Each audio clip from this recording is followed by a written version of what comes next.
ಓಂ ಆತ್ಮೀಯ ಬಂಧುಗಳೇ, ಹಿಂದಿನ ದಿವಸ ವಿಶೇಷವಾಗಿ ನಮಗೆ ಪಂಚಾಂಗ ವಾಚನ ಪೂಜ್ಯರಾದ ವೇದಬ್ರಹ್ಮಶ್ರೀ ಕಮಲೇಶ ಶಾಸ್ತ್ರಿರವರು ನಡೆಸ್ಕೊಡ್ತಿರೋದಕ್ಕೆ ನಮ್ಮ ದರ್ಶನವಾಣಿಗೆ ಅನುಗ್ರಹ ಮಾಡಿದ್ದಾರೆ. ಅವರ ಆಶೀರ್ವಾದ ನಮಗೆ ನಿಮಗೆ ಎಲ್ಲರಿಗೂ ಇರಲಿ. ಅವರು ಶ್ರೀ ವಿನಾಯಕ ವಿಪ್ರವೃಂದದ ಉಪಾಧ್ಯಕ್ಷರು, ಗೌರವ ಅಧ್ಯಕ್ಷರು ಹಾಗೂ ನಮಗೆ ಆತ್ಮೀಯರು. ಯಾವಾಗಲೂ ಬಹಳ ಪ್ರೀತಿಯಿಂದ ಆಶೀರ್ವಾದ ಮಾಡ್ತಿದ್ದಾರೆ. ಅವರು ನಮಗೆ ಈ ಅವಕಾಶ ಕೊಟ್ಟವರಿಗೆ ನಮ್ಮ ಧನ್ಯವಾದಗಳು ಹಾಗೂ ಪ್ರಣಾಮಪೂರ್ವಕವಾದ ನಮಸ್ಕಾರಗಳು. ಹರಿ ಓಂ. ನಮಸ್ಕಾರ. ಧನ್ಯವಾದಗಳು, ಎಲ್ರಿಗೂ ಧನ್ಯವಾದಗಳು. तं नमामि गजाननम् अचिन्त्याव्यक्तरूपाय निर्गुणाय गुणात्मने समस्तजगदाधारमूर्तये ब्रह्मणे नमः. करद्वयेन कमले धारयन्तीं स्वलीलया हारनूपुरसंयुक्तां लक्ष्मीं देवीं नमाम्यहम्. शरदिन्दुविकासमन्दहासां स्फुरदिन्दीवरलोचनाभिरामाम् अरविन्दसमानसुन्दरास्याम् अरविन्दासनसुन्दरीम् उपासये. नमः सूर्याय चन्द्राय मङ्गलाय बुधाय च गुरुशुक्रशनिभ्यश्च राहुवे केतुवे नमः. सत्याद्रिरामं सरसीरुहट्टं नासामणिं राजितशङ्खचक्रं धनुर्धरं सायकदिव्यहस्तं नमामि विष्णुं शिरसा चतुर्भुजम्. यशास्त्रविज्ञानमयीं तृतीयां दत्ते दृशं दर्शितनीलकण्ठः लोके समस्तस्तिकवन्द्यमूर्तिः जियाद्गुरुशङ्करभारतीन्द्रः. ಮೊದಲು ದೇವತಾ ಪ್ರಾರ್ಥನೆ, ಅನಂತರದಲ್ಲಿ ಪಂಚಾಂಗ ಶ್ರವಣ ಅಂತ. ಯಾವುದೇ ಒಂದು ಕಾರ್ಯಕ್ಕೂ ಭಗವಂತನನ್ನು ಸ್ಮರಿಸಿ ಅನಂತರ ಕಾರ್ಯಕ್ರಮವನ್ನು ಪ್ರಾರಂಭ ಮಾಡಬೇಕು ಅಂತ. ದೇವರು ಗುರುಗಳು, ಗಣಪತಿಯನ್ನು ಆಧರಿಸಿ ಎಲ್ಲ ದೇವತೆಗಳ ಸ್ಮರಣೆ ಮಾಡಿ ಗುರುಗಳಾಗಿರ್ತಕ್ಕಂತಹ ಶಂಕರಾಚಾರ್ಯ ಪರಂಪರೆಯಲ್ಲಿ ಬಂದಂಥ ಭಾರತೀ ತೀರ್ಥರು ಮತ್ತು ಅವರ ಕರಸಮಲ ಸಂಜಾತರಾದ ಶ್ರೀ ಶ್ರೀ ವಿಧುಶೇಖರ ತೀರ್ಥ ಭಾರತೀ ಸ್ವಾಮಿಗಳನ್ನು ಸ್ಮರಣೆ ಮಾಡಿಕೊಂಡು ಇಂದಿನ ಪಂಚಾಂಗ ಶ್ರವಣವನ್ನು ಪ್ರಾರಂಭ ಮಾಡ್ಯಾರ. ಸಾಮಾನ್ಯವಾಗಿ ಪಂಚಾಂಗ ಶ್ರವಣ ಅಂದರೆ ಏನು ಅಂತಕ್ಕಂಥದ್ದು ಒಂದು ಕುತೂಹಲ. ಪಂಚಾಂಗ ಅಂತಂದರೆ 5 ಅಂಗಗಳು ಅಂತ ಎಲ್ಲರಿಗೂ ಗೊತ್ತಿದ್ದಾರೆ. ಯಾವುದು 5 ಅಂಗಗಳು ಅಂದರೆ ತಿಥಿ, ವಾರ, ನಕ್ಷತ್ರ, ಯೋಗ, ಕರಣಿ. ಈ 5ನ್ನು ನಾವು ಪಂಚಾಂಗ ಅಂತ ಕರಿತೀವಿ.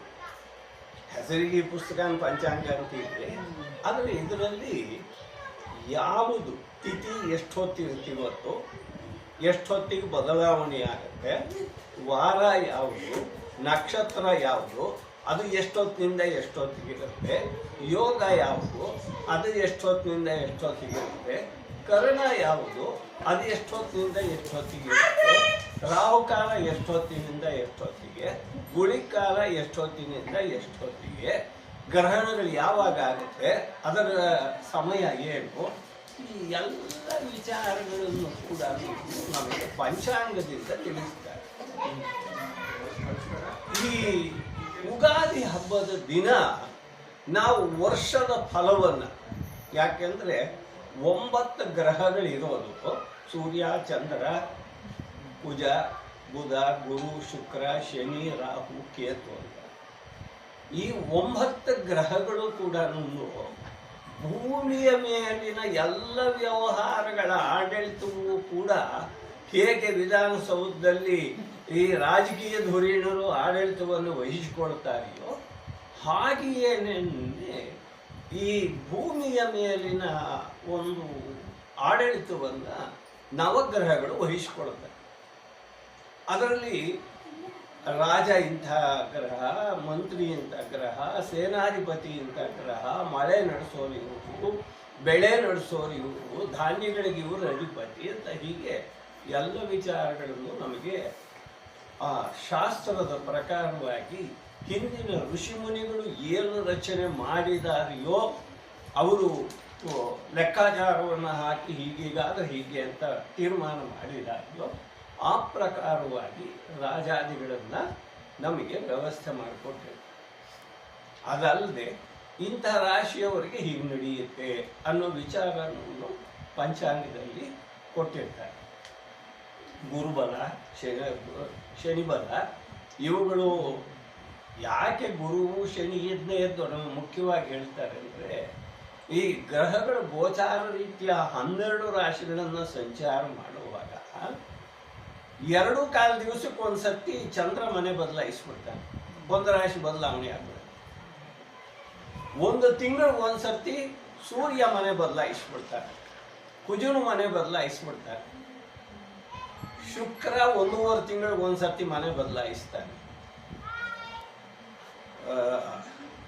ಆದರೆ ಶನಿ 2.5 ವರ್ಷ ಒಂದು ಮನೆಯಲ್ಲಿ ಇರ್ತಾನೆ, 1 ವರ್ಷ ಪೂರ್ತಿ ಒಂದು ಮನೆಯಲ್ಲಿ ಗುರು ಇರ್ತಾನೆ, 1.5 ವರ್ಷ ಕಾಲ ರಾಹುಕೇತುಗಳು ಒಂದೊಂದು ಮನೆಯಲ್ಲಿ ಇರ್ತಾರೆ.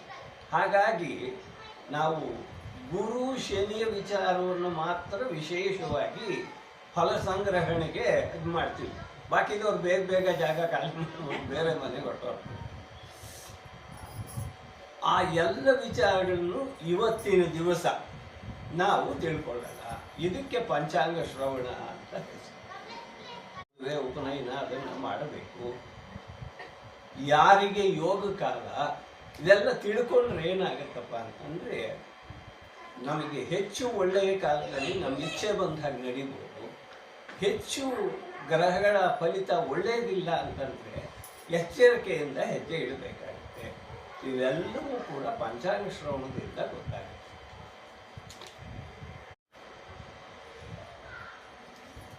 ಉಗಾದಿ ಹಬ್ಬದ ದಿವಸ ತಲೆಗೆ ಸ್ನಾನ ಮಾಡಿ ಹೊಸ ಬಟ್ಟೆಗಳನ್ನು ಧರಿಸಿ ಹಿರಿಯರ ಆಶೀರ್ವಾದ ಪಡೆದು ದೇವಸ್ಥಾನಗಳಿಗೆ ಹೋಗಿ ದೇವರ ದರ್ಶನ ಮಾಡಿ ಬೇವು ಬೆಲ್ಲವನ್ನು ಸ್ವೀಕಾರ ಮಾಡಿ ಕಷ್ಟ ಮತ್ತು ಸುಖ 2 ಸಮಸಮವಾಗಿ ಬರಲಪ್ಪ ಭಗವಂತ, ನೀನು ಕೊಟ್ಟಿದ್ದನ್ನು ನಾವು ಅನುಭವಿಸಲೇಬೇಕು. ಅದೇನು ನಾವು ಇದು ಬೇಕು ಅದು ಬೇಡ ಅಂತ ಹೇಳೋ ಹಾಗಿಲ್ಲ.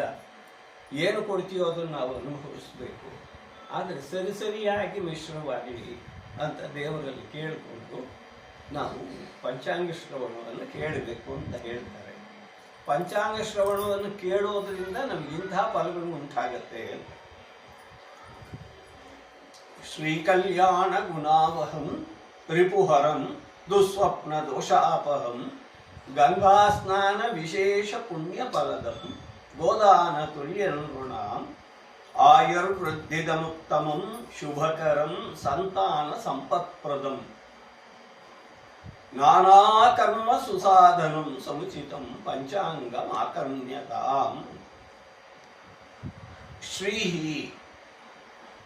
ಮಂಗಳಕರವಾದಂಥದ್ದು. ಕಲ್ಯಾಣ ಗುಣಾವಹಂ,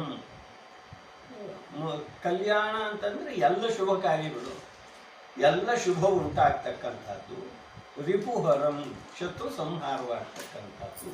ದುಸ್ವಪ್ನ ದೋಷಾಪಹಂ, ಯಾವ ರಾತ್ರಿ ಕಾಲದಲ್ಲಿ ಕಾಣುತ್ತೀವೋ ಕೆಟ್ಟ ಕನಸುಗಳು ಅದರ ಫಲವೂ ಕೂಡ ಪರಿಹಾರವಾಗ್ತಕ್ಕಂಥದ್ದು. ಆಯುಸ್ಸು ಹೆಚ್ಚಾಗ್ತಕ್ಕಂಥದ್ದು. ಶುಭಕರಂ, ಮಂಗಳವಾಗ್ತಕ್ಕಂಥದ್ದು. ಸಂತಾನ ಸಂಪತ್ಪ್ರದಂ, ಮಕ್ಕಳು ಮರಿಯಾಗಿ ಐಶ್ವರ್ಯ ವೃದ್ಧಿಯಾಗಿ. ನಾನಾ ಕರ್ಮ ಸುಸಾಧನ, ಎಲ್ಲ ಕಾರ್ಯಗಳಿಗೂ ಇದು ಅಭಿವೃದ್ಧಿಗೆ ಉತ್ತಮವಾದಂಥ ಸಾಧನ.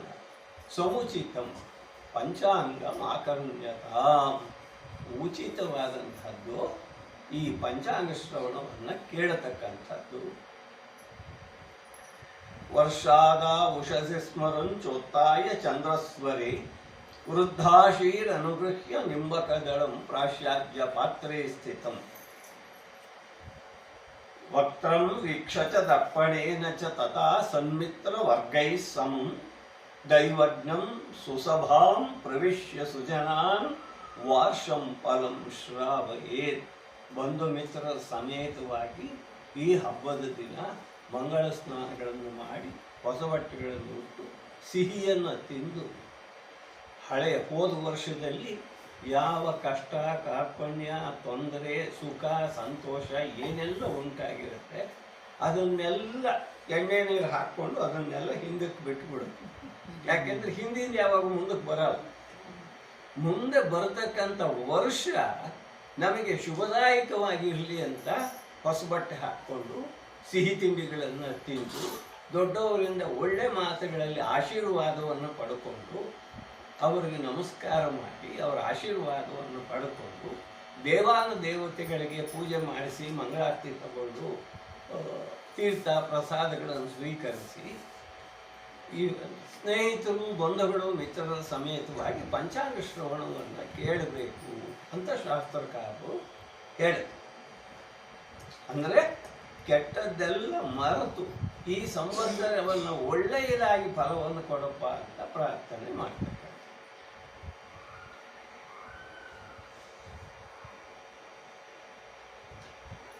ಈ ಸರ್ತಿ ರಾಜ ಸೂರ್ಯನು, ಮಂತ್ರಿ ಚಂದ್ರ, ಸೇನಾಧಿಪತಿ ಸೂರ್ಯ, ಸಸ್ಯಾಧಿಪತಿ ಬೆಳೆಗಳಿಗೆ ಗುರು ಅಧಿಪತಿ, ಧಾನ್ಯಾಧಿಪತಿ ಕುಜ, ಅರ್ಘಾಧಿಪತಿ ರವಿ, ಮೇಘಾಧಿಪತಿ ರವಿ, ಧನ ರಸಾಧಿಪತಿ ಶನಿ, ನೀರಸ ಪದಾರ್ಥಗಳಿಗೆ ಬುಧನು ಅಧಿಪತಿ, ಪಶುನಾಯಕರು ಯಮ. ಅಂದರೆ ಉತ್ತಮವಾದ ಫಲವನ್ನೇನು ಹೇಳಿಲ್ಲ. ರವೇ ರಾಜತ್ವ ಫಲ. ರವಿ ರಾಜನಾಗಿರೋದ್ರಿಂದ ದೇಶದ ರಾಜರುಗಳಲ್ಲಿ ಪರಸ್ಪರ ವೈರ ಉಂಟಾಗುತ್ತದೆ. ಮೇಘಗಳು ಸರಿಯಾಗಿ ಮಳೆಯನ್ನು ಸುರಿಸುವುದಿಲ್ಲ. ಪ್ರಜೆಗಳಿಗೆ ರಾಜರಿಂದಲೂ ಅಧಿಕಾರಿಗಳಿಂದಲೂ ಶಸ್ತ್ರಗಳಿಂದಲೂ ಪೀಡೆ, ಅಗ್ನಿಬಾಧೆಯು ಉಂಟು. ರಾಜರಿಂದ ಅಧಿಕಾರಿಗಳಿಂದ ಶಸ್ತ್ರಗಳಿಂದ ಪೀಡೆ ಅಂದರೆ ಅಲ್ಲಲ್ಲಿ ಯುದ್ಧಗಳಾಗಬಹುದು. ಆ ಯುದ್ಧಗಳ ಪ್ರಭಾವದಿಂದ ಮನುಷ್ಯರು ತೊಂದರೆಗಳನ್ನು ಅನುಭವಿಸಬಹುದು. ಚಂದ್ರಸ್ಯ ಮಂತ್ರಿತ್ವ ಫಲ. ಚಂದ್ರನ ಮಂತ್ರಿಯಾಗಿರುವುದರಿಂದ ಒಳ್ಳೆಯ ಮಳೆಯಾಗುತ್ತದೆ, ಸಸ್ಯಗಳು ಚೆನ್ನಾಗಿ ಫಲಿಸುತ್ತವೆ, ಜನರು ಕ್ಷೇಮವಾಗಿಯೂ ಆರೋಗ್ಯವಾಗಿಯೂ ಇರುತ್ತಾರೆ. ರವೇ ಸೇನಾಧಿಪತಿತ್ವ ಫಲ. ರವಿಯು ಸೇನಾಧಿಪತಿಯಾಗಿರುವುದರಿಂದ ರಾಜರುಗಳಲ್ಲಿ ಅನ್ಯೋನ್ಯ ಯುದ್ಧ ಉಂಟಾಗುತ್ತದೆ. ಮೇಘಗಳು ಗಾಳಿಯಿಂದ ಚದುರಿಸಲ್ಪಟ್ಟು ಮಳೆಯನ್ನು ಸುರಿಸುವುದಿಲ್ಲ. ಭೂಮಿಯಲ್ಲಿ ಕೆಂಪು ಧಾನ್ಯಗಳು ಚೆನ್ನಾಗಿ ಫಲಿಸುತ್ತವೆ. ಗುರು ಸಸ್ಯಾಧಿಪತಿತ್ವ ಫಲ. ಸಸ್ಯಾಧಿಪತಿಯಾಗಿರುವುದರಿಂದ ಪೈರುಗಳು ಚೆನ್ನಾಗಿ ಬೆಳೆಯುತ್ತವೆ, ಪದಾರ್ಥಗಳಿಗೆ ಸ್ವಲ್ಪ ಬೆಲೆ ಕಡಿಮೆಯಾಗುವುದು. ಆದರೆ ಕೊಂಕಣ ಮತ್ತು ಮಗಧ ದೇಶಗಳಲ್ಲಿ ಸಸ್ಯಗಳ ಬೆಳವಣಿಗೆ ಕಡಿಮೆ, ಪದಾರ್ಥಗಳಿಗೆ ಬೆಲೆ ಹೆಚ್ಚಾಗುತ್ತದೆ. ಕೊಂಕಣ ಅಂದರೆ ಕೇರಳದ ಕಡೆಗೆ, ಮಗಧ ಅಂದರೆ ಉತ್ತರ ಪ್ರದೇಶದ. ಕುಜನು ಧಾನ್ಯಾಧಿಪತಿಯಾಗಿರುವುದರಿಂದ ಕುಷ್ಕಿ ಧಾನ್ಯಗಳು, ಮನೆಯುಳ್ಳ ಧಾನ್ಯಗಳು ಕೆಂಪು ಭೂಮಿಯಲ್ಲಿ ಚೆನ್ನಾಗಿ ಫಲಿಸುತ್ತವೆ. ರವೆ ಅರ್ಘಾಧಿಪತಿತ್ವ ಬಲ. ಸೂರ್ಯನು ಅರ್ಘಾಧಿಪತಿಯಾಗಿರುವುದರಿಂದ ಮಳೆ ಕಡಿಮೆ, ಪದಾರ್ಥಗಳಿಗೆ ಬೆಲೆ ಹೆಚ್ಚು, ಪ್ರಜೆಗಳಿಗೆ ಹಸುವಿನ ಬಾಧೆ, ರಾಜರಿಗೆ ಪರಸ್ಪರ ಕ್ರೋಧ. ರವೆ ಮೇಘಾಧಿಪತಿತ್ವ ಫಲ. ಮಳೆ ನಡೆಸೋನು ಸೂರ್ಯನೇ ಆದ್ದರಿಂದ ಪ್ರಜೆಗಳಿಗೆ ಹೆಚ್ಚು, ಬೆಳೆ ಕಡಿಮೆ, ಅಲ್ಪವೃಷ್ಟಿ, ಕೆಂಪು ಧಾನ್ಯಗಳು ಚೆನ್ನಾಗಿ ಫಲಿಸುತ್ತವೆ. ಶನಿ ರಸಾಧಿಪತಿತ್ವ ಫಲಂ. ಶನಿಯು ರಸಪದಾರ್ಥಗಳಿಗೆ ಅಧಿಪತಿಯಾಗಿರುವುದರಿಂದ ಬೆಳೆ ಕಡಿಮೆ, ರಸಪದಾರ್ಥಗಳು ಕ್ಷೀಣಿಸುತ್ತವೆ, ಜನರಿಗೆ ಅಭಿವೃದ್ಧಿ ಉಂಟಾಗುತ್ತದೆ. ಬುಧಸ್ಯ ನೀರಸಾಧಿಪತಿತ್ವ ಫಲಂ.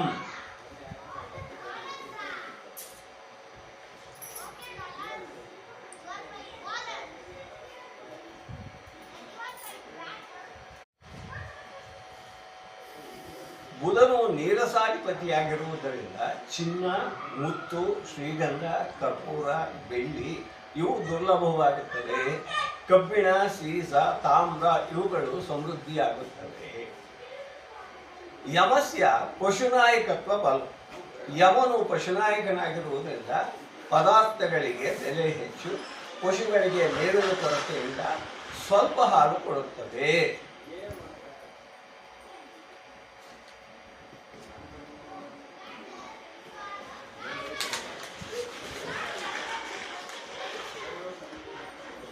ಕಂದಾಯ ಫಲವನ್ನು ನೋಡ್ಕೊಳ್ಳಿ.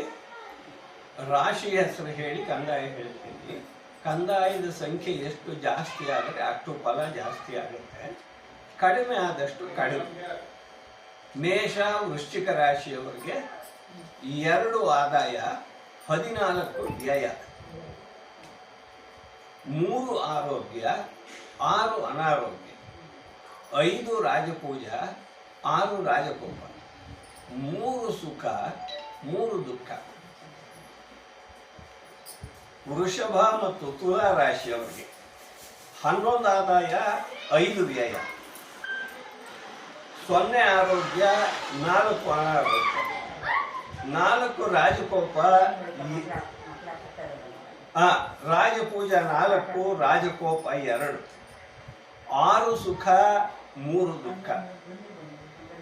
ಮಾತಾಡೋದು ರಾಶಿ ಮತ್ತು ಕನ್ಯಾ ರಾಶಿಯವರು ಆದಾಯ 14, 2 ವ್ಯಯ, 2 ಆರೋಗ್ಯ, 5 ಅನಾರೋಗ್ಯ, 1 ರಾಜಕೋಪ, 2 ರಾಜಪೂಜಾ, 6 ಸುಖ, 3 ದುಃಖ. ಕರ್ಕಾಟಕ ರಾಶಿಯವರು 14 ಆದಾಯ, 8 ವ್ಯಯ, 6 ಆರೋಗ್ಯ, 5 ಅನಾರೋಗ್ಯ, 6 ರಾಜಪೂಜಾ, 3 ರಾಜಕೋಪ, 3 ಸುಖ, 3 ದುಃಖ. ಸಿಂಹರಾಶಿಯವರಿಗೆ 11 ಆದಾಯ, 11 ವ್ಯಯ, 4 ಆರೋಗ್ಯ, 4 ಅನಾರೋಗ್ಯ, 2 ರಾಜಪೂಜಾ, 6 ರಾಜಕೋಪ, 3 ಆದಾಯ, 3 ಸುಖ, 3 ದುಃಖ. ಧನುಸ್ಸು ಮತ್ತು ಮೀನರಾಶಿಯವರು 5 ಆದಾಯ, 5 ವ್ಯಯ, 1 ಆರೋಗ್ಯ, 1 ಅನಾರೋಗ್ಯ, 4 ರಾಜಪೂಜಾ, 2 ರಾಜಕೋಪ, 6 ಸುಖ, 3 ದುಃಖ. ಮಕರ ಕುಂಭ ರಾಶಿಗಳವರಿಗೆ 8 ಆದಾಯ, 14 ವ್ಯಯ, 2 ಆರೋಗ್ಯ, 3 ಅನಾರೋಗ್ಯ, 5 ರಾಜಪೂಜಾ, 6 ರಾಜಕೋಪ, 3 ಸುಖ, 3 ದುಃಖ.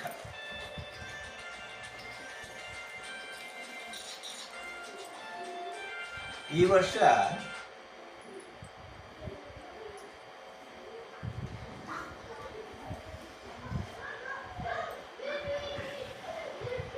ಮೇರೋಹೋ ದಕ್ಷಿಣ ದಿಕ್ಕಿಗೆ ಕಾಲನಾಮಕ ಮೇಘ.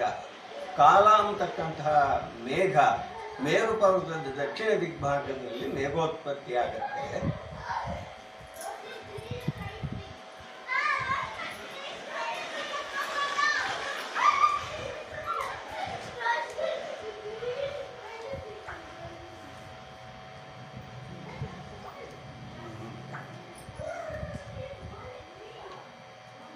ದ್ವಾದಶ ಪರಿಮಿತಂ ವರ್ಷಂ ಆಡಕ ಚತುಷ್ಟಯ ಪರಿಮಿತೋ ವಾಯು.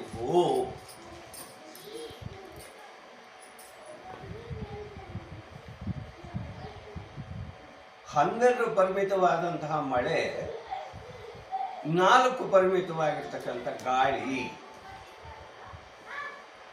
ಕೊಳಗದ ಅಳತೆ 60 ಯೋಜನ ವಿಸ್ತೀರ್ಣ, 100 ಯೋಜನ ಉನ್ನತವಾಗಿರುತ್ತೆ. ಇದರಲ್ಲಿ 10 ಭಾಗ ಸಮುದ್ರಗಳಲ್ಲೂ, ಷಡ್ಭಾಗ ಪರ್ವತೇಶು ಚ, 6 ಭಾಗ ಪರ್ವತಗಳಲ್ಲೂ, ಭೂಮೋತು ಭಾಗಶ್ಚತ್ವಾರೋ, ಭೂಮಿಯಲ್ಲಿ 4 ಭಾಗ ಭೂಮಿಯಲ್ಲೂ ಕೊಳಗದ ಅಳತೆ ಭೂಮಿಯಲ್ಲಿ ಮಳೆ ಬೀಳತಕ್ಕಂತಹ ವಿಚಾರ. ಈ ವರ್ಷ ದೇಶದ ರಾಜರುಗಳು ಪರಸ್ಪರ ವೈರ ಉಂಟಾಗುತ್ತದೆ. ಮೇಘಗಳು ಗಾಳಿಯಿಂದ ಚದುರಿಸಲ್ಪಟ್ಟು ಸಾಧಾರಣ ಮಳೆಯಾಗುವುದು. ಪೈರುಗಳು ಚೆನ್ನಾಗಿ ಬೆಳೆಯುತ್ತದೆ. ಕುಷ್ಕಿ ಧಾನ್ಯಗಳು, ಮನೆಯುಳ್ಳ ಧಾನ್ಯಗಳು ಕೆಂಪು ಭೂಮಿಯಲ್ಲಿ ಚೆನ್ನಾಗಿ ಫಲಿಸುತ್ತವೆ. ಪದಾರ್ಥಗಳಿಗೆ ಬೆಲೆ ಹೆಚ್ಚಾಗುವುದು. ಚಿನ್ನ ಮತ್ತು ಶ್ರೀಗಂಧ, ಕರ್ಪೂರ, ಬೆಳ್ಳಿ ಇವುಗಳು ದುರ್ಲಭವಾಗುತ್ತದೆ. ಸೀಸ, ಕಬ್ಬಿಣ, ತಾಮ್ರ ಇವುಗಳು ಸಮೃದ್ಧಿಯಾಗಿ ದೊರಕುತ್ತವೆ. ಪಶುಗಳು ಅನಾರೋಗ್ಯದಿಂದಲೂ ಮೇವಿನ ಕೊರತೆಯಿಂದಲೂ ಸ್ವಲ್ಪ ಹಾಲನ್ನು ಕೊಡುತ್ತವೆ. ಇನ್ನು ಗ್ರಹಣ ವಿಚಾರ. 3 ಗ್ರಹಣ ಈ ವರ್ಷದಲ್ಲಿ, 4 ಗ್ರಹಣ ಸಂಭವಿಸುತ್ತೆ. ಅದರಲ್ಲಿ 4 ಗ್ರಹಣದಲ್ಲಿ ಭಾದ್ರಪದ ಶುದ್ಧ ಪೌರ್ಣಿಮಾ ಒಂದು ಗ್ರಹಣ. ಇದು ಭಾರತ ದೇಶಕ್ಕೆ ಕಾಣಿಸುವುದರಿಂದ ಗ್ರಹಣಾಚರಣೆ ಉಂಟು. ಆಮೇಲೆ ಸೆಪ್ಟೆಂಬರ್ನಲ್ಲಿ ಭಾದ್ರಪದ ಕೃಷ್ಣ ಅಮಾವಾಸ್ಯೆ ದಿವಸ ಸಂಭವಿಸುವ ಸೂರ್ಯಗ್ರಹಣ ನಮಗೆ ಕಾಣಿಸಲ್ಲದ್ರಿಂದ ಗ್ರಹಣಾಚರಣೆ ಇಲ್ಲ. ಇನ್ನೊಂದು ಮಾಘ ಮಾಸದಲ್ಲಿ ಅಮಾವಾಸ್ಯೆ ದಿವಸ, ಅಂದರೆ ಇದು ಶಿವರಾತ್ರಿ ಆದಮೇಲೆ ಕಾಣಿಸ್ತಕ್ಕಂಥ ಅಮಾವಾಸ್ಯೆ, ಅದರಲ್ಲೂ ಗ್ರಹಣ ಕಾಣಿಸಲ್ವಾದ್ರಿಂದ ಆಚರಣೆ ಇಲ್ಲ. ಇನ್ನು ಫಾಲ್ಗುಣ ಶುದ್ಧ ಪೌರ್ಣಿಮಾ ಚಂದ್ರಗ್ರಹಣವು ಭಾರತ ದೇಶಕ್ಕೆ ಕಾಣಿಸುವುದರಿಂದ ಗ್ರಹಣಾಚರಣೆ ಉಂಟು. 2 ಚಂದ್ರಗ್ರಹಣ ಬರುತ್ತೆ, 2 ಸೂರ್ಯಗ್ರಹಣ. ಅವೆರಡು ಕಾಣಿಸ, ಇವೆರಡು ಕಾಣಿಸ. ಆಚರಣೆ ಉಂಟು. ಯಾವ ತಿಂಗಳು? ಒಂದು ಭಾದ್ರಪದ ಮಾಸದಲ್ಲಿ, ಒಂದು ಫಾಲ್ಗುಣ ಮಾಸದಲ್ಲಿ. ಫಾಲ್ಗುಣ ಶುದ್ಧ ಪೌರ್ಣಿಮಾ ಅವತ್ತು ನಮ್ಮೂರು ತೇರು. ಯಾವ ಫಾಲ್ಗುಣ ಶುದ್ಧ ಪೌರ್ಣಿಮಾ ಅದೇ ಯಾವ ಊರಿಂದ? ಬೂದ್ಗೆರೆ.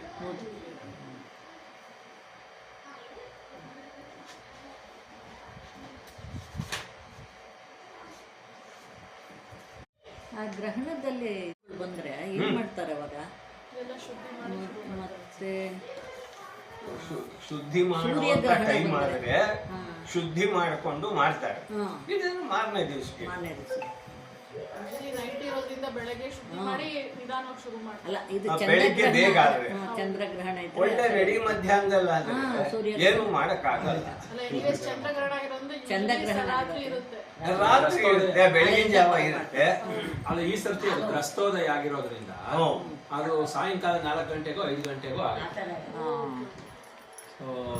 ಹಿಡಿದು ಗ್ರಹಣ ಹಿಡದೆ ಅದು ಉದಯ ಆಗ್ತಕ್ಕಂಥದ್ದು ಚಂದ್ರ. ಗ್ರಹಣೋದಯ ಅಂದ್ರೆ ಸೂರ್ಯ ಗ್ರಹಣವಾಗಿಯೇ ಹುಟ್ಟೋದು. ಶುರುನಲ್ಲಿ ಅದರಿಂದ ಅವನು ಶುದ್ಧಿ ಮಾಡಿಕೊಂಡು ರಾತ್ರಿ ಎಲ್ಲ ಕಳೆದು ಹೋಗುತ್ತೆ. ಬೆಳಿಗ್ಗೆ ಎದ್ದಾಗಲೇ ಶುದ್ಧಿ ಮಾಡಿಕೊಂಡು ನಿಮ್ಮ ರಾಶಿಗಳಿಗೆ ವರ್ಷ ಪೂರ್ತಿ ಇದು ಫಲವನ್ನು ಹೇಳ್ತಾರೆ. ಮೇಷ ರಾಶಿಯವರಿಗೆ ಗುರುವು ವೃಷಭ ರಾಶಿಯಲ್ಲಿ ಸಂಚರಿಸುವಾಗ ಶುಭದಾಯಕನಾಗಿದ್ದು ಆರೋಗ್ಯ ಸುಧಾರಣೆ, ಕೀರ್ತಿ ವೃದ್ಧಿ, ವ್ಯಾಪಾರ ವ್ಯವಹಾರಗಳಲ್ಲಿ ಧನಲಾಭ, ಧರ್ಮ ಕಾರ್ಯಾಸಕ್ತಿ, ಬಂಧು ಮಿತ್ರ ಸಹಾಯ, ವಸ್ತ್ರಾಭರಣ ಪ್ರಾಪ್ತಿ, ಶುಭ ಕಾರ್ಯ ಯತ್ನ ಸಫಲ ಮೊದಲಾದ ಫಲಗಳುಂಟಾಗುವು. ಗುರು ಮಿಥುನ ಮತ್ತು ಕಟಕ ರಾಶಿಗಳಲ್ಲಿ ಸಂಚರಿಸುವಾಗ ಮನಸ್ಸಿಗೆ ನಾನಾ ರೀತಿಯಾದ ಚಿಂತೆ, ಕೆಲಸ ಕಾರ್ಯಗಳಲ್ಲಿ ಅಡಚಣೆ, ಬಂಧು ಮಿತ್ರ ಮನಸ್ತಾಪ, ಮನಸ್ಸಿಗೆ ಬೇಸರ, ವಿರೋಧಗಳಿಂದ ಕಿರುಕುಳ, ಕುಟುಂಬದಲ್ಲಿ ಅಹಿತಕರ ವಾತಾವರಣ ಮೊದಲಾದ ಫಲಗಳು ಕಾಣಬರುತ್ತವೆ. ಶನಿ ಮೀನ ರಾಶಿಯಲ್ಲಿ ಸಂಚರಿಸುವಾಗ ವೃಥಾ ತಿರುಗಾಟ, ದುಷ್ಟಜನ ಸಹವಾಸ, ಯತ್ನ ಕಾರ್ಯ ವಿಘ್ನ, ಬಂಧು ಮಿತ್ರ ವಿರೋಧಗಳು ಕಂಡುಬರುತ್ತವೆ. ಇದು ಮೇಷರಾಶಿಯವರಿಗೆ. ವೃಷಭ ರಾಶಿಯವರಿಗೆ ಗುರುವು ವೃಷಭ ಮತ್ತು ಕಟಕ ರಾಶಿಯಲ್ಲಿ ಸಂಚರಿಸುವಾಗ ಅಶುಭದಾಯಕನಾಗಿರುವುದರಿಂದ ಮನಸ್ಸಿಗೆ ಚಿಂತೆ, ಅಧಿಕ ತಿರುಗಾಟ, ವ್ಯಾಪಾರ ಉದ್ಯೋಗಗಳಲ್ಲಿ ಅಲ್ಪ ಪ್ರಗತಿ, ಬಂಧು ಮಿತ್ರ ವಿರೋಧ, ಕೃಷಿಯಲ್ಲಿ ಅಲ್ಪ ಪ್ರಗತಿ ಮೊದಲಾದ ಫಲಗಳು ಕಂಡುಬರುವುದು. ಗುರುವು ಮಿಥುನ ರಾಶಿಯಲ್ಲಿ ಸಂಚರಿಸುವಾಗ ಶುಭದಾಯಕನಾಗಿರುವುದರಿಂದ ಆರೋಗ್ಯ ಸುಧಾರಣೆ, ವ್ಯಾಪಾರ ವ್ಯವಹಾರಗಳಲ್ಲಿ ಧನಲಾಭ, ವಸ್ತ್ರಾಭರಣ ಪ್ರಾಪ್ತಿ, ಶುಭ ಕಾರ್ಯ ಯತ್ನ ಸಫಲ ಮೊದಲಾದ ಫಲಗಳು ಕಾಣಬರುತ್ತವೆ. ಶನಿಯು ಮೀನರಾಶಿಯಲ್ಲಿ ಸಂಚರಿಸುವಾಗ ಶುಭದಾಯಕನಾಗಿದ್ದು ಸರ್ಕಾರಿ ಕ್ಷೇತ್ರದ ಕೆಲಸ ಕಾರ್ಯಗಳಲ್ಲಿ ಅಭಿವೃದ್ಧಿ, ಸ್ಥಿರಾಸ್ತಿ ಸಂಪಾದನೆ, ವ್ಯಾಪಾರ ವ್ಯವಹಾರಗಳಲ್ಲಿ ಅಭಿವೃದ್ಧಿ, ಧನಲಾಭಗಳು ಉಂಟಾಗುತ್ತವೆ. ಮಿಥುನ ರಾಶಿಯವರಿಗೆ ಗುರುವು ವೃಷಭ ಮತ್ತು ಮಿಥುನ ರಾಶಿಯಲ್ಲಿ ಸಂಚರಿಸುವಾಗ ಅಶುಭ ಫಲದಾಯಕನಾಗಿದ್ದು ಸ್ಥಳ ಬದಲಾವಣೆ, ಪ್ರಯಾಣದಲ್ಲಿ ವಿಘ್ನ, ಮನಸ್ಸಿಗೆ ಚಿಂತೆ, ವೃಥಾ ಧನವ್ಯಯ, ಮಿತ್ರರಿಂದ ವಂಚನೆ, ಕೈ ಹಾಕಿದ ಕೆಲಸ ಕಾರ್ಯಗಳಲ್ಲಿ ತೊಂದರೆ ಮೊದಲಾದ ಫಲಗಳು ಉಂಟಾಗುತ್ತವೆ. ಗುರುವು ಕಟಕ ರಾಶಿಯಲ್ಲಿ ಸಂಚರಿಸುವಾಗ ಆರೋಗ್ಯ ಸುಧಾರಣೆ, ವ್ಯಾಪಾರ ವ್ಯವಹಾರಗಳಲ್ಲಿ ಧನ ಲಾಭ, ಧರ್ಮ ಕಾರ್ಯಾಸಕ್ತಿ, ವಸ್ತ್ರಾಭರಣ ಪ್ರಾಪ್ತಿ, ಶುಭ ಕಾರ್ಯ ಯತ್ನ, ಸಫಲ ಮುಂತಾದವು ಉಂಟಾಗುತ್ತವೆ. ಶನಿಯು ಮೀನರಾಶಿಯಲ್ಲಿ ಸಂಚರಿಸುವಾಗ ದುಷ್ಟ ಜನರಿಂದ ತೊಂದರೆ, ಉದ್ಯೋಗಗಳಲ್ಲಿ ಅಭಿವೃದ್ಧಿ ಕುಂಠಿತ, ಕಾರ್ಯ ಸಾಧನೆಗಾಗಿ ಅಧಿಕ ತಿರುಗಾಟ, ಮನಸ್ಸಿಗೆ ಬೇಸರ, ಕುಟುಂಬದಲ್ಲಿ ಅನಾರೋಗ್ಯ ಮೊದಲಾದ ಫಲಗಳು ಉಂಟಾಗುತ್ತವೆ. ಇನ್ನು ಕಟಕ ರಾಶಿಯವರ ವಿಚಾರ. ಗುರುವು ವೃಷಭ ರಾಶಿಯಲ್ಲಿ ಸಂಚರಿಸುವಾಗ ಕುಟುಂಬದಲ್ಲಿ ನೆಮ್ಮದಿಯ ವಾತಾವರಣ, ಆರೋಗ್ಯ ಸ್ಥಿತಿಯಲ್ಲಿ ಸುಧಾರಣೆ, ಬಂಧು ಮಿತ್ರ ಸಹಾಯ, ಸಾರ್ವಜನಿಕ ಕ್ಷೇತ್ರದಲ್ಲಿ ಗೌರವ, ಸತ್ಕರ್ಮಾಸಕ್ತಿ ಮೊದಲಾದ ಶುಭ ಫಲಗಳು ಉಂಟಾಗುವು. ಗುರುವು ಮಿಥುನ ಮತ್ತು ಕಟಕ ರಾಶಿಯಲ್ಲಿ ಸಂಚರಿಸುವಾಗ ಅಶುಭ ಫಲದಾಯಕನಾಗಿದ್ದು ವೃಥಾ ಧನವ್ಯಯ, ವ್ಯಾಪಾರ ಉದ್ಯೋಗಗಳಲ್ಲಿ ಅಲ್ಪ ಪ್ರಗತಿ, ಬಂಧು ಮಿತ್ರ ವಿರೋಧ, ಸ್ಥಳ ಬದಲಾವಣೆ, ಪ್ರಯಾಣದಲ್ಲಿ ತೊಂದರೆ ಮೊದಲಾದ ಫಲಗಳು ಕಂಡುಬರುವು.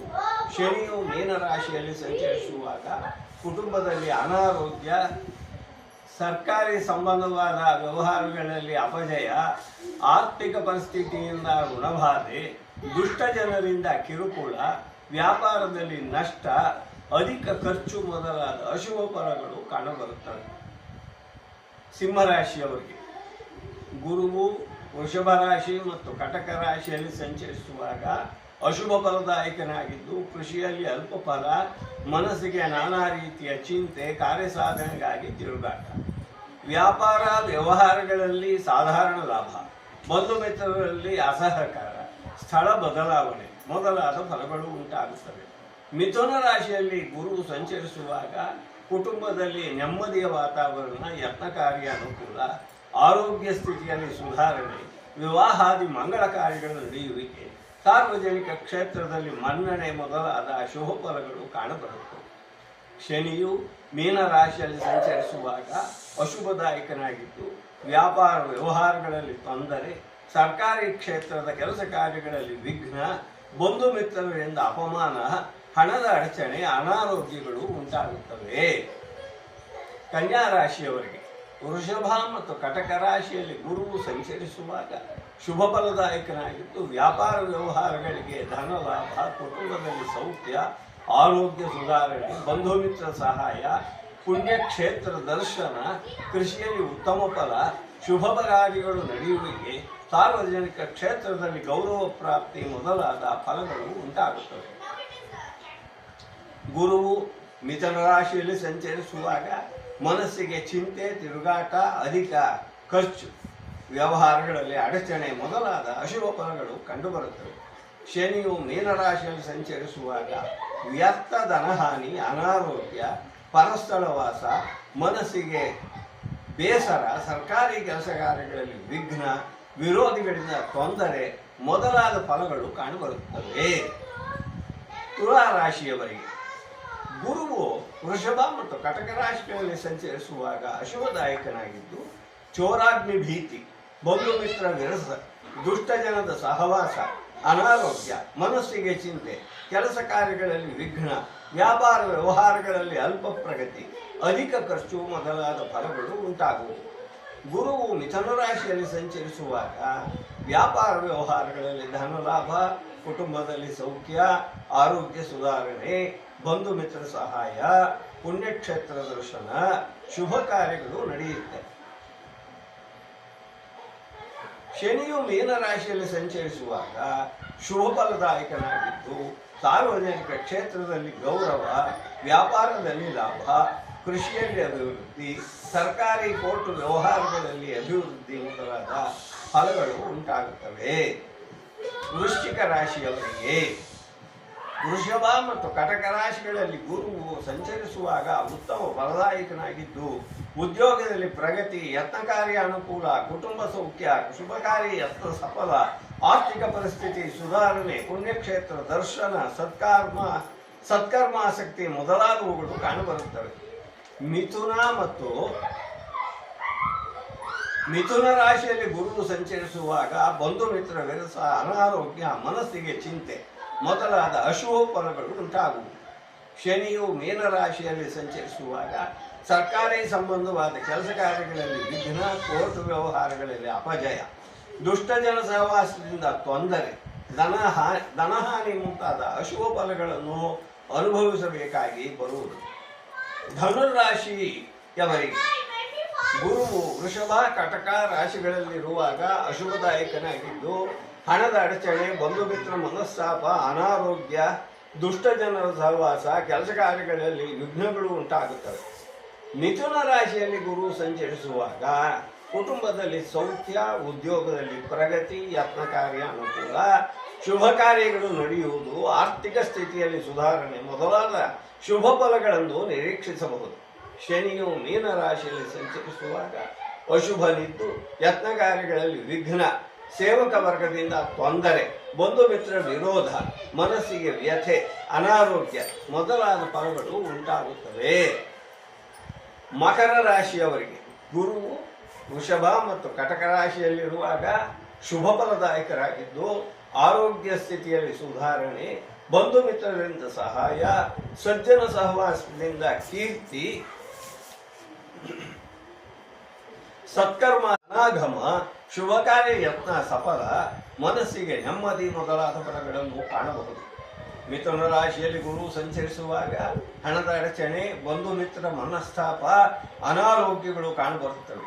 ಶನಿಯು ಮೀನ ರಾಶಿಯಲ್ಲಿರುವಾಗ ಶುಭದಾಯಕನಾಗಿದ್ದು ವ್ಯಾಪಾರ ಉದ್ಯೋಗಗಳಲ್ಲಿ ಪ್ರಗತಿ, ಸ್ಥಿರಾಸ್ತಿ ಸಂಪಾದನೆ, ಯತ್ನ ಕಾರ್ಯ ಅನುಕೂಲ, ಸೇವಕ ವರ್ಗದಿಂದ ಸಹಾಯ, ಸಾರ್ವಜನಿಕ ಕ್ಷೇತ್ರದಲ್ಲಿ ಮನ್ನಣೆ ಮೊದಲಾದ ಫಲಗಳನ್ನು ನಿರೀಕ್ಷಿಸಬಹುದು. ಕುಂಭರಾಶಿಯವರಿಗೆ ವೃಷಭ, ಕಟಕ ರಾಶಿಗಳಲ್ಲಿ ಗುರು ಸಂಚರಿಸುವಾಗ ವ್ಯಾಪಾರದಲ್ಲಿ ಸಾಧಾರಣ ಲಾಭ, ಉದ್ಯೋಗದಲ್ಲಿ ಮೇಲಾಧಿಕಾರಿಗಳಿಂದ ತೊಂದರೆ, ಮನಸ್ಸಿಗೆ ಚಿಂತೆ, ವೃಥಾ ತಿರುಗಾಟ, ವಿರೋಧಿಗಳಿಂದ ಕಿರುಕುಳ, ಬಂಧು ಮಿತ್ರ ಮನಸ್ತಾಪ, ಅನಾರೋಗ್ಯ ಮೊದಲಾದ ಫಲಗಳು ಉಂಟಾಗುತ್ತವೆ. ಗುರುವು ಮಿಥುನ ರಾಶಿಯಲ್ಲಿ ಸಂಚರಿಸುವಾಗ ಶುಭದಾಯಕನಾಗಿದ್ದು ಆರೋಗ್ಯ ಸುಧಾರಣೆ, ಸಜ್ಜನ ಸಹವಾಸ, ಧನಾಗಮ, ಕುಟುಂಬದಲ್ಲಿ ಉತ್ತಮವಾದ ವಾತಾವರಣ, ವ್ಯಾಪಾರ ವ್ಯವಹಾರಗಳಲ್ಲಿ ಪ್ರಗತಿ ಮೊದಲಾದ ಫಲಗಳನ್ನು ನಿರೀಕ್ಷಿಸಬಹುದು. ಶನಿಯು ಮೀನರಾಶಿಯಲ್ಲಿ ಸಂಚರಿಸುವಾಗ ಅಶುಭದಾಯಕನಾಗಿದ್ದು ಸಲ್ಲದ ಅಪವಾದ, ದಾಯಾದಿ ಕಲಹ, ವೃಥಾ ತಿರುಗಾಟ, ವ್ಯಾಪಾರ ಉದ್ಯೋಗಗಳಲ್ಲಿ ನಷ್ಟ ಮುಂತಾದ ಫಲಗಳು ಉಂಟಾಗುತ್ತವೆ. ಮೀನರಾಶಿಯವರಿಗೆ ವೃಷಭ, ಮಿಥುನ ರಾಶಿಗಳಲ್ಲಿ ಗುರುವು ಸಂಚರಿಸುವಾಗ ಅಶುಭದಾಯಕನಾಗಿದ್ದು ಮನಸ್ಸಿಗೆ ನಾನಾ ರೀತಿಯ ಚಿಂತೆ, ಕೆಲಸ ಕಾರ್ಯಗಳಲ್ಲಿ ಅಡಚಣೆ, ಬಂಧು ಮಿತ್ರ ಮನಸ್ತಾಪ, ವೃಥಾ ತಿರುಗಾಟ, ಅಧಿಕಾರಿಗಳಿಂದ ತೊಂದರೆ ಮೊದಲಾದ ಫಲಗಳು ಕಾಣಬರುತ್ತವೆ. ಗುರುವು ಕಟಕ ರಾಶಿಯಲ್ಲಿರುವಾಗ ಆರೋಗ್ಯ ಸ್ಥಿತಿಯಲ್ಲಿ ಸುಧಾರಣೆ, ಸಜ್ಜನ ಸಹವಾಸ, ಕುಟುಂಬದಲ್ಲಿ ನೆಮ್ಮದಿ, ಧನಾಗಮ, ಯತ್ನ ಕಾರ್ಯ ಅನುಕೂಲ ಮೊದಲಾದ ಶುಭ ಫಲಗಳನ್ನು ಕಾಣಬಹುದು. ಶನಿಯು ಮೀನರಾಶಿಯಲ್ಲಿ ಸಂಚರಿಸುವಾಗ ಅಶುಭನಾಗಿದ್ದು ಸರ್ಕಾರಿ ಕೆಲಸ ಕಾರ್ಯಗಳಲ್ಲಿ ವಿಘ್ನ, ಬಂಧು ಮಿತ್ರ ವಿರೋಧ, ಸ್ತ್ರೀ ಸಂಬಂಧವಾದ ವ್ಯವಹಾರಗಳಿಂದ ಮನಸ್ಸಿಗೆ ಚಿಂತೆ, ವ್ಯಾಪಾರ ಉದ್ಯೋಗಗಳಲ್ಲಿ ನಷ್ಟ, ವೃಥಾ ತಿರುಗಾಟ ಮೊದಲಾದ ಫಲಗಳನ್ನು ಅನುಭವಿಸಬೇಕಾದೀತು.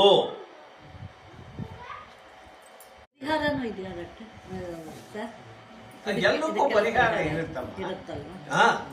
ಇವಾಗ ಶನಿಕಾಟ ಇದೆ ಅಂತಂದ್ರೆ ನವಗ್ರಹ ಸುತ್ಕೊಳ್ಳೋದು, ಶನಿ ಮಹಾತ್ಮನಿಗೆ ಎಳ್ಬತ್ತಿ ಹಚ್ಚೋದು, ಎಳ್ಳು ದಾನ ಕೊಡೋದು, ಕರಿ ಬಟ್ಟೆ ದಾನ ಕೊಡೋದು, ಎಳ್ಳೆಣ್ಣೆ ದಾನ ಕೊಡೋದು, ಇವುಗಳು ಮಾಡಿದ್ರೆ ಶನಿ ದೋಷ ಪರಿಹಾರ. ಗುರುವು ಯಾರಿಗೆ ಸರಿ ಇರಲ್ಲ ಅವರು ಕಳ್ಳೆಕಾಳನ್ನ ಗಣಪತಿ ದೇವಸ್ಥಾನದಲ್ಲಿ ಬೆಲ್ಲ, ಕಳ್ಳೆಕಾಳು ಇವುಗಳನ್ನು ಗಣಪತಿ ದೇವಸ್ಥಾನದಲ್ಲಿ ದಾನ ಮಾಡಿದರೆ ಆವಾಗ ಅವರಿಗೆ ಗುರು ದೋಷದಿಂದ ವಿಮುಕ್ತಿಯಾಗಿ ಗುರುವು ಅನುಕೂಲವಾಗಿ ಆಗ್ತಾರೆ. ನಕ್ಷತ್ರಗಳಿಗೆ ಎರಡು ಸೇಮ್ ಹೇಳ್ಬಿಟ್ಟಿರ್ತಾರೆ. ಆರೋಗ್ಯ ಇಲ್ಲ ಇದಿರಲ್ಲ ಅಂತ ಹೇಳ್ತಾರಲ್ಲ ಕೆಲವರಿಗೆ, ಅದು ಇನ್ನೊಂದು ರಾಶಿಗೂ ಅದೇ ಹೇಳಿರ್ತಾನೆ, ಅದು ನಿಜಾನ ಸುಳ್ಳ ಅಂತ.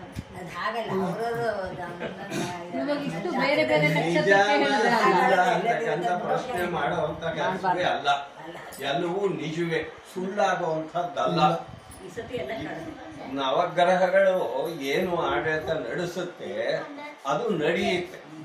ಯಾರಿಗೆ ಹೆಚ್ಚಿನ ಪರ್ಸೆಂಟೇಜ್ ಹೆಚ್ಚಿನದಾಗಿ ಯಾರಿಗೆ ಶುಭ ಫಲಗಳಿರುತ್ತೋ ಅವರಿಗೆ ಕಡಿಮೆಯಾಗಿರ್ತಕ್ಕಂಥ ಕಷ್ಟಗಳು ಬಾಧಿಸಲ್ಲ, ಗೊತ್ತಾಗಲ್ಲ.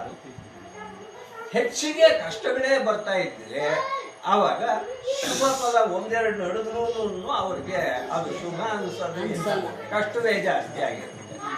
ಆಮೇಲೆ ಈ ಶಾಂತಿ ಇರುತ್ತಲ್ಲ, ಪರಿಹಾರ ಆ ಪರಿಹಾರವನ್ನು ಮಾಡಿಕೊಂಡು ಆ ಗ್ರಹಗಳಿಗೆ ಅವಶ್ಯಕವಾಗಿದ್ದಂಥ ಪೂಜೆ, ಯಾವುದೇ ಕಷ್ಟಕ್ಕೂ ಕೂಡ ಜಪ, ದಾನ, ಹೋಮ ಇವು ಮೂರನ್ನು ಶಾಂತಿಗಾಗಿ ಹೇಳಿರ್ತಾರೆ. ಆ ಜಪ, ದಾನ, ಹೋಮಾದಿ, ಸುರಾರ್ಚನೆ ಇವುಗಳನ್ನು ಮಾಡಿಕೊಂಡು ಹೋದ್ರೆ ಅವ್ರಿಗೆ ಯಾವ ಕಷ್ಟವೂ ಗೊತ್ತಾಗಲ್ಲ. ಈಗ ನಮ್ಮ ಮನೇಲಿ ನಾವೊಂದು 5 ಜನ ಇದ್ದೀವಿ ಅಂದ್ಕೊಳ್ಳಿ, 5 ಜನದ್ದು ನಾವು ಒಬ್ಬರೇ ಮಾಡಿಸ್ತಾ ಇದ್ರೆ ಎಲ್ಲರಿಗೂ ಆಗುತ್ತಾ ಅಲ್ಲ, ಅಥವಾ ಅವ್ರವರೇ ಮಾಡಬೇಕಾ? ಇವಾಗ ದಾನ ಮನೆಗೆ ಹೇಳಿದ್ರೆ ಹಿರಿಯರಾದಂಥವರು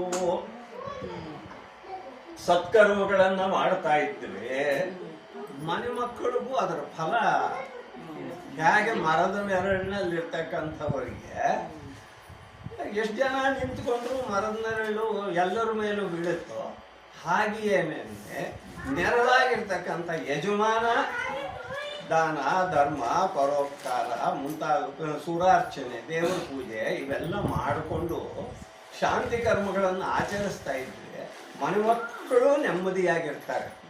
ಕೆರೆ ತುಂಬಿದ್ರೆ ಕಟ್ಟೆ ಕೆಳಗಿನ ಬೆಳೆ ಎಲ್ಲನೂ ಸಮೃದ್ಧವಾಗಿ ಹಾಗೆ ಇರುತ್ತೆ. ಹಾಗೆಯೇ ಯಜಮಾನಿಗೆ ಚೆನ್ನಾಗಿ ನಡೆದ್ರೆ ಮನೆ ಮಕ್ಕಳು ಚೆನ್ನಾಗಿರ್ತಾರೆ.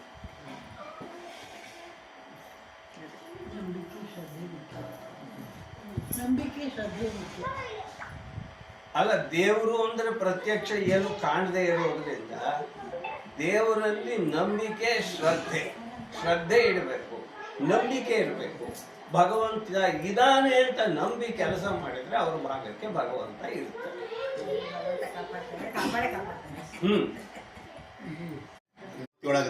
ಇವತ್ತಿನಿಂದ ಅಲ್ಲ, ಇವತ್ತಿಗೆ 46 ಮುಗಿಯಿತು, ಇವತ್ತಿನಿಂದ 47 46 ಮುಗಿಯುತ್ತೆ, 47 ಇವತ್ತಿನಿಂದ ಪ್ರಾರಂಭವಾಗುತ್ತೆ. ನಮ್ಮಲ್ಲಿ ಶಾಲಿವಾಹನ ಶಕೆ ಹಿಂದೂ ಪಂಚಾಂಗ ಮತ್ತೆ ಹಿಂದೂ ಪಂಚಾಂಗ ಎರಡೂ ಒಟ್ಟೊಟ್ಟಿಗೆ ಅನುಸರಿಸಿ ಬರ್ತಾ ಇದೆ. ಶಾಲಿವಾಹನ ಅಂತಕ್ಕಂಥವನು ವಿಕ್ರಮಾದಿತ್ಯನನ್ನ ಸೋಲಿಸ್ತಾನೆ. ಮಣ್ಣಿನಲ್ಲಿ ಅವನು ಮಾಡಿದ ಆನೆ ಕುದುರೆಗಳಿಗೆಲ್ಲ ಜೀವ ಬಂದು ಅದನ್ನು ತಗೊಂಡು ಹೋಗಿ ಯುದ್ಧ ಮಾಡಿ ನರ್ಮದಾ ನದಿಯಿಂದ ಆಚೆಗೆ ವಿಕ್ರಮಾದಿತ್ಯನನ್ನ ಹೊಡಿತಾನೆ. ಆವಾಗ ದಕ್ಷಿಣಾತ್ಯರೆಲ್ಲರೂ ಶಾಲಿವಾಹನನ ಇದನ್ನೇನೆ ಶಕೆಯನ್ನೇ ಲೆಕ್ಕ ಇಟ್ಕೊಂತಾರೆ. ಗೌತಮಿ ಪುತ್ರ ಶಾತಕರ್ಣಿ ಅಂತ ಹೇಳ್ತಾರೆ. 6 ಜನ ಚಕ್ರವರ್ತಿಗಳು, 6 ಜನ ಚಕ್ರವರ್ತಿಗಳಲ್ಲಿ ಯುಧಿಷ್ಠಿರ, ಶಾಲಿವಾಹನ, ವಿಕ್ರಮ, ನೃಪ, ನಾಗಾರ್ಜುನ ಇವರೆಲ್ಲ, ಶಾಲಿವಾಹನ, ವಿಕ್ರಮಾದಿತ್ಯ ಇವರೆಲ್ಲನೂ ಶಕಪುರುಷರು. ಇವರೆಲ್ಲ ಬ್ರಾಹ್ಮಣರನ್ನೇ, ರಾಜರುಗಳೆಲ್ಲ. ಅದೇ ಯುಧಿಷ್ಠಿರ ಅಂದ್ರೆ ಧರ್ಮರಾಯ. ಯಾಕೆಂದ್ರೆ ಶಾಲಿವಾಹನನು ಬ್ರಾಹ್ಮಣ, ಆದರೆ ವಿಕ್ರಮಾದಿತ್ಯನು ಬ್ರಾಹ್ಮಣನಲ್ಲ. ಅಲ್ಲ, ಇದು ಬಂದಾಗ ಶಾತಕರ್ಣಿ ವೈದಿಕ ಧರ್ಮವನ್ನು ಅನುಸರಿಸ್ತಾ ಅಂತ ಹೇಳ್ತಾರೆ. ವೈದಿಕ ಧರ್ಮವನ್ನ ಎಲ್ಲರೂ ವೇದ ವಿಹಿತವಾದ ಧರ್ಮವನ್ನ ವೈದಿಕ ಧರ್ಮ ಅಂತಾರೆ. ವೇದಗಳನ್ನು ಅನುಸರಿಸಿ ಧರ್ಮವನ್ನ ಆಚರಣೆ ಮಾಡೋದನ್ನು ವೈದಿಕ ಧರ್ಮ, ವೇದವಿಧಿ ಅಂತ ಹೇಳ್ತಾರೆ. ಅದರಲ್ಲಿ ವೈಶ್ಯರು, ಶೂದ್ರರು, 4 ವರ್ಣದವರು ವೇದ ವಿಧಿಯಾಗಿಯೇ ನಡ್ಕೊಂತಾರೆ. ಬ್ರಾಹ್ಮಣರು ಯಾವ ಮಾರ್ಗದಲ್ಲಿ ಇದು ಸರಿಯಪ್ಪ ಅಂತ ತೋರಿಸ್ತಾರೆ, ಅದರಂತೆ ನಡೀತಾರೆ. ಹಾಗಾಗಿ ಚಕ್ರವರ್ತಿಗಳು ಬ್ರಾಹ್ಮಣರೇ ಆಗಿರ್ಬೇಕು ಅಂತಕ್ಕಂಥದ್ದು ಇಲ್ಲ. ಇತಿಹಾಸದಲ್ಲೇ ಬರ್ತಾ ಇರ್ತಾರೆ. ಇತಿಹಾಸವೇ ನಾನು ಹೇಳ್ತಾ ಇರೋದು. ಇತಿಹಾಸ ಗೌತಮಿ ಪುತ್ರ ಶಾತಕರ್ಣಿಯೇ ಶಾಲಿವಾಹನ ಅಂತ ಹೇಳಿ ಶಾಲಿವಾಹನ ಅಂತ ಹೇಳ್ತಾರೆ. ಇಲ್ಲ, ಹಾಗಾಗ್ಲಿ ಶಾತವಾಹನರು ಶಾಲಿವಾಹನ ಶಕೆಯನ್ನು ಪ್ರಾರಂಭ ಮಾಡಿದ್ರು ಕರೆದ್ರು. ಶಾಲಿವಾಹನರಿಂದಲೇ ಶಾಲಿವಾಹನ ಶಕೆ. ಯಾಕೆ ಅಂದ್ರೆ ಶಾತವಾಹನರು ಕ್ಷತ್ರಿಯರು. ಹೌದು. ಶಾಲಿವಾಹನಂಗೆ ಅವನದೊಂದು ಚರಿತ್ರೆ ಇದೆ. ಮೇಲಾಗಿ ನೀವು ಹೇಳ್ತಾ ಇರೋ ಶಾತಕರ್ಣಿಗೂ ವಿಕ್ರಮಾದಿತ್ಯನಿಗೂ ಬಹಳ ವರ್ಷಗಳ ಅಂತರ ಇದೆ. ಈ ಶಾತಕರ್ಣಿ ವಿಕ್ರಮಾದಿತ್ಯನ ಗೆಲ್ಲಕ್ಕೆ ಹೋಗ್ಲಿಲ್ಲ. ಶಾಲಿವಾಹನನೇ ನರ್ಮದಾ ನದಿಯಿಂದ ಆಚೆಗೆ ಹೊಡೆದು ತರಮಿದ್ದು ವಿಕ್ರಮಾದಿತ್ಯ. ಮಂಗಳ ಹಾಡ್ಬೋದಾ? ಮಾಡಿದ್ದಲ್ಲ. ಯಾವ ಲಿಂಗವು ಕಾರ್ಯಕಾರಣದಿಂದ ಸ್ವಯಂ ಉದ್ಭವವಾಯಿತೋ ಅವುದನ್ನು ಮಾತ್ರ ಜ್ಯೋತಿರ್ಲಿಂಗ ಅಂತಾರೆ. ಅದರಲ್ಲಿ ರಾಮೇಶ್ವರದ ಲಿಂಗ ಮಾತ್ರ ರಾಮ ಸ್ಥಾಪನೆ ಮಾಡಿದಂಥದ್ದು. ಇನ್ಯಾವುದು ಸ್ಥಾಪನೆ ಮಾಡಿದಂತಹ ಲಿಂಗವಲ್ಲ. ಅವೆಲ್ಲ ಸ್ವಯಂ ಅಲ್ಲಿಯೇ ಉದ್ಭವವಾದಂತಹದ್ದು. ಜೊತೆಗೆ ಭೌಗೋಳಿಕವಾಗಿ ಅಲ್ಲಿನ ಒಂದು ಶ್ರೇಷ್ಠತೆಯನ್ನು ಆಧರಿಸಿ ಶಿವ ಅಲ್ಲಿ ಲಿಂಗ ರೂಪದಲ್ಲಿ ಸ್ಥಾಪನೆ ಆಗ್ತಾರೆ. ಅದರಿಂದ ಅದನ್ನ ಜ್ಯೋತಿರ್ಲಿಂಗ ಅಂತಾರೆ. ಇಡೀ ಭಾರತದಲ್ಲಿ 12 ಜ್ಯೋತಿರ್ಲಿಂಗ ಇರೋದು. 12 ಜ್ಯೋತಿರ್ಲಿಂಗದಲ್ಲಿ ಕೇದಾರೇಶ್ವರ ಒಂದು ಜ್ಯೋತಿರ್ಲಿಂಗ, ರಾಮೇಶ್ವರದ್ದು ಒಂದು ಜ್ಯೋತಿರ್ಲಿಂಗ.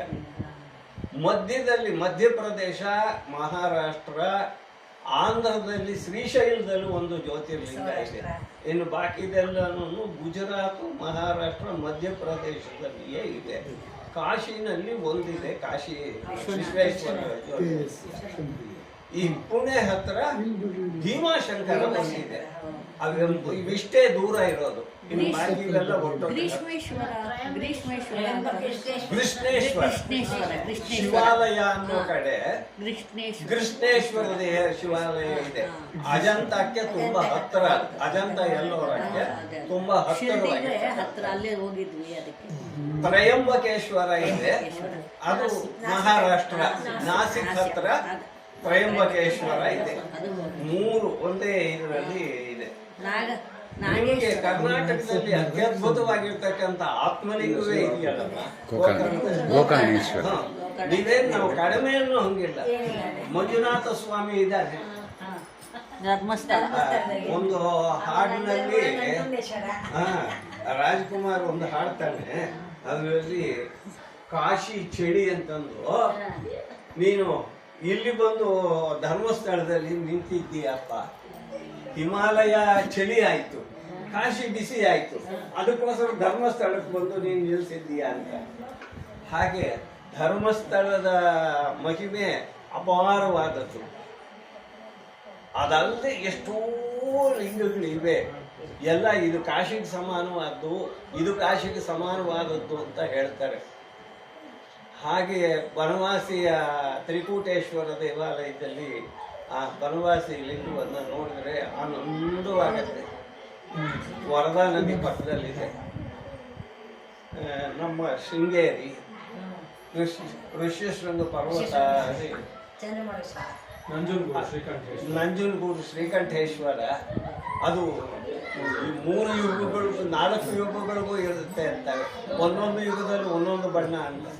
ಹಾಗಾಗಿ ಕರ್ನಾಟಕ ಏನು ಕಡಿಮೆ ಇಲ್ಲ, ಶ್ರೀಮಂತವಾದಂಥದ್ದು. ಎಲ್ಲ ರೀತಿಯಲ್ಲೂ ಕರ್ನಾಟಕ ಶ್ರೀಮಂತವಾಗುತ್ತೆ. ಮಂಗಳಂ ಕೌಸಲೇಂದ್ರಾಯ ಮಹನೀಯ ಗುಣಾತ್ಮನೇ ಚಕ್ರವರ್ತಿ ತನುಜಾಯ ಸಾರ್ವಭೌಮಾಯ ಮಂಗಳಂ ವೇದ ವೇದಾಂತ ವೇದ್ಯಾಯ ಮೇಘಶ್ಯಾಮಲ ಮೂರ್ತಯೇ ಪುಂಸಾಂ ಮೋಹನ ರೂಪಾಯ ಪುಣ್ಯಶ್ಲೋಕಾಯ ಮಂಗಳಂ. ದರ್ಶನೆ ನಮ್ಮ ಕೃತಜ್ಞತಾ ವಿನಯಪೂರ್ವಕವಾದ ಕೃತಜ್ಞತಾಪೂರ್ವಕವಾಗಿ ನಮ್ಮ ನಮಸ್ಕಾರಗಳು ಮತ್ತು ಶುಭಾಶಯಗಳು.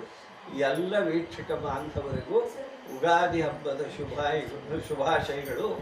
ಈ ವಿಶ್ವಾವಸು ಸಂವತ್ಸರದಲ್ಲಿ ನೀವೆಲ್ಲ ಸಂತೋಷವಾಗಿ, ಸಮೃದ್ಧವಾಗಿ, ಸುಖವಾಗಿ ಬಾಳ್ರಿ ಅಂತ ನಾವು ಭಗವಂತನಲ್ಲಿ ಪ್ರಾರ್ಥನೆ ಮಾಡ್ತೀವಿ.